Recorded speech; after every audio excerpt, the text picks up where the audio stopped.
ایک پروجیکٹ ابھی ایڈٹ ہو رہا تھا تو میں نے سوچا کہ اس کا کچھ بیک گراؤنڈ آپ کو بتاؤں کہ یہ پروجیکٹ کیسے اسٹارٹ ہوا. تھوڑا ٹائم پہلے ہمارا پلان بنا کہ ہم ایک بہت ہی پرانی، بہت ہی قدیم اور one of the most beautiful مسجد کا وزٹ کریں اور اس کو کچھ شوٹ بھی کریں آپ لوگوں کے لیے اور بتائیں کہ کیسی ہے، جس کے بارے میں ہم نے بھی سن رکھا ہے. میں نے تو بچپن سے سن رکھا ہے، آپ نے بھی شاید سن رکھا ہوگا، شاہ جہاں مسجد جو ٹھٹا میں ہے. اب جب پہنچے ہم وہاں پر تو کیا ایکسپیرینس رہا، one of the most soothing experience in my life personally. Shoot کے دوران، ریکارڈنگ کے دوران بہت سی ساری چیزیں بھی پتہ چلتی رہیں، ریسرچ بھی کر رہے تھے کہ وہاں مسجد میں لاؤڈ اسپیکر کی ضرورت نہیں ہے. نماز پڑھا رہے ہوں یا کوئی بیان کرے تو اتنی بڑی مسجد ہے، اتنی ہیوج مسجد ہے، لاؤڈ اسپیکر کی ضرورت نہیں ہے، سب کو آواز سنائی دیتی ہے. اور اس کے علاوہ یہ بھی ہے کہ یہ مسجد پاکستان کی شاید سب سے بڑی مسجد ہے گنبدوں کے لحاظ سے، کہ اس کے 98، 99 یا 100 کتنے گنبد ہیں یہ ویڈیو میں ریویل ہوگا. تو چلیں اپنا فیڈ بیک بھی دیجیے گا ویڈیو کے بارے میں.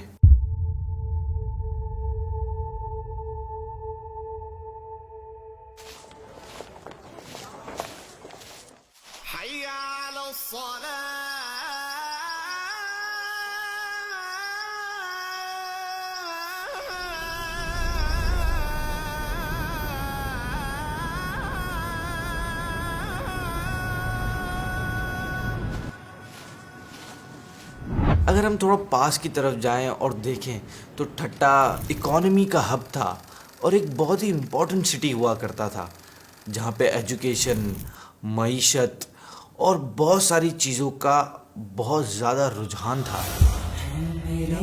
لیکن اب جا کر دیکھتے ہیں تو سچویشن بالکل اپوزٹ ہے. نہ وہ تعلیمی ادارے، کالجز، یونیورسٹیز رہیں، نہ ہی وہ اکانومی کا فلو باقی رہی تو یہ جامع مسجد جس کی بنیاد 1644 میں پڑی، جو اب تک اپنی خوبصورتی اور جاہ و جلال کے ساتھ یہیں کھڑی ہے.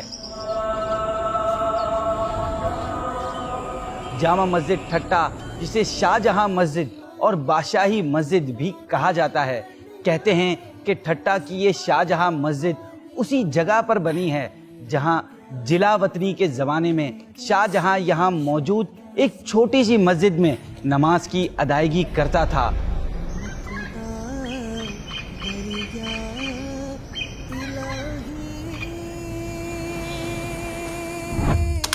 یہاں ایک سوال ذہن میں آتا ہے کہ اس مسجد کو شاہ جہاں مسجد کیوں کہا جاتا ہے، اس کا نام شاہ جہاں کیوں ہے؟ وہ اسی لیے کہ یہ مغل بادشاہ شاہ جہاں نے مسجد بنوائی تھی اور انہی کے نام سے یہ مسجد مشہور ہو گئی. ٹھٹا کی یہ عظیم الشان جامع مسجد ایرانی فن تعمیر کا ایک خوبصورت ماڈل ہے.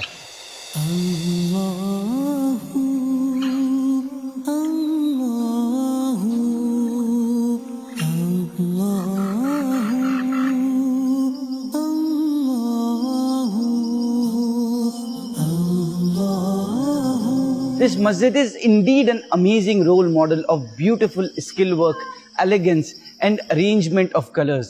سندھ کی تعمیرات اور اسلامی دور کی ابتدا میں جو تبدیلیاں آئیں ان کی بنیادیں سینٹرل ایشین کے شہروں بدخشاں، ہرات اور ایران وغیرہ نے فراہم کی، جبکہ تعمیراتی فن اور سنگ تراشی یہیں کی ہے.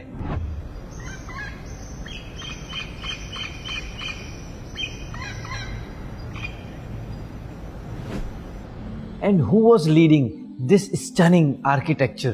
اس مسجد کا کام میر ابو البقا امیر خان ولد نواب ابو القاسم نمکین بکری، جو ٹھٹا سرکار کے صوبے دار تھے، نے شاہ جہاں کے حکم سے شروع کروایا.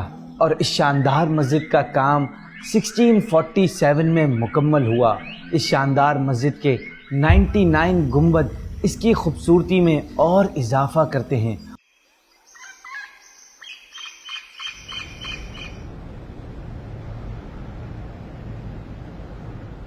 ہم جب وہاں کی ریکارڈنگ سے فری ہوئے تو وہاں کے امام صاحب جو خاندانی امام تھے وہاں کے، ان سے ملاقات ہوئی تو انہوں نے بتایا کہ 99 نہیں 100 گنبد ہیں.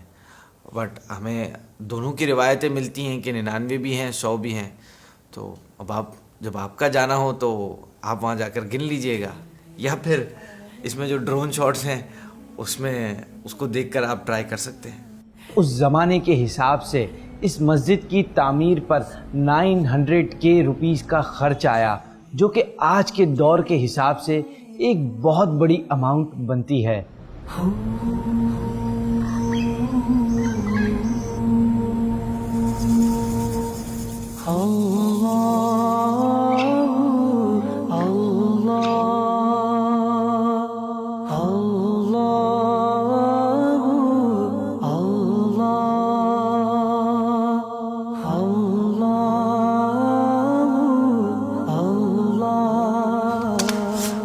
بیوٹی کے ساتھ ساتھ اس مسجد کی خاص بات یہ ہے کہ یہ مسجد اتنی ہیوج، اتنی بگ ہے کہ اس میں 20,000 لوگ ایک وقت میں نماز ادا کر سکتے ہیں۔ اور اس کے ساتھ ایک اور خاص بات یہ بھی میں آپ کو بتا دوں کہ اس مسجد میں لاؤڈ اسپیکر کی ضرورت نہیں ہے، جیسے کہ میں نے آپ کو پہلے بتایا، کہ اس کی وجہ یہ ہے کہ اس مسجد کے چاروں 4 کارنرز جو ہیں وہ چاروں کے چاروں ایک دوسرے سے ڈیفرنٹ ہیں، سارے الگ الگ ہیں، اور اس کی وجہ سے پوری مسجد میں آواز گونجتی ہے۔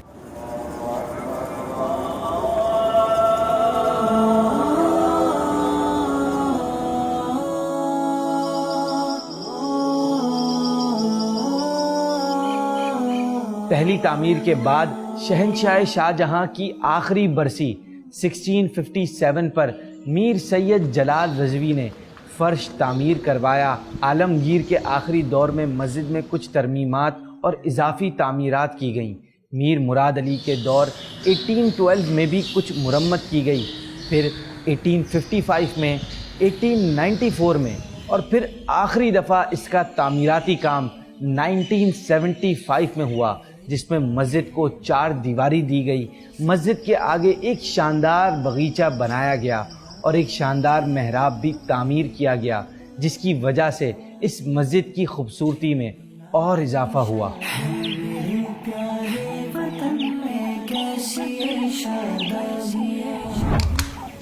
ایک بات ہے کہ پرانی مساجد میں آپ نوٹ کریں گے کہ محرابیں ہوا کرتی تھیں، اور یہ مسلمانوں کا ایک سمبل ہے، اور اس مسجد میں بھی بہت ہی خوبصورت قسم کی محرابیں ہیں۔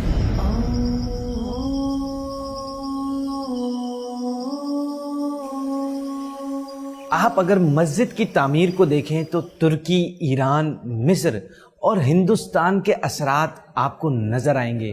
یہاں کے پتھر پر کام کرنے والوں نے قرآنی آیتوں کو پتھر پر لکھ کر اس فن کو کمال کے درجے تک پہنچایا۔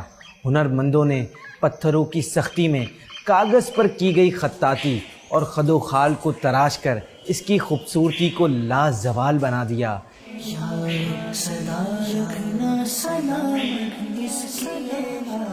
مسجد میں لکھی گئی تحریروں میں 3 طرح کے فونٹ نظر آتے ہیں۔ نمبر 1 خط نسخ، نمبر 2 خط ثلث، اور نمبر 3 خط نستعلیق۔ یہ عمارت دوسری مغل شاہی مسجد جیسے آگرہ، فتح پور، دہلی، لاہور کی طرح نہیں ہے جو پتھر سے بنائی گئی ہیں، بلکہ یہ مسجد مقامی خوبصورت اینٹوں سے بنائی گئی ہے، اور اس پر کمال ٹھٹا کی ان کاشی کی ٹائلز کا ہے جسے دیکھ کر کاشی گری کا کمال نظر آتا ہے۔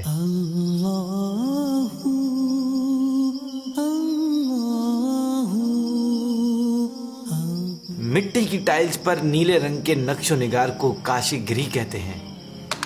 کاشی گری کا کام جو بھی اس میں بتا رہے ہیں، اس کے بارے میں ایک بات یہ بھی کہی جاتی ہے کہ یہ جو فن ہے کاشی گری کا، یہ چین یعنی چائنا سے آیا ہے، چائنا سے پھر ایران آیا، اور ایران سے پھر ملتان کی طرف آیا۔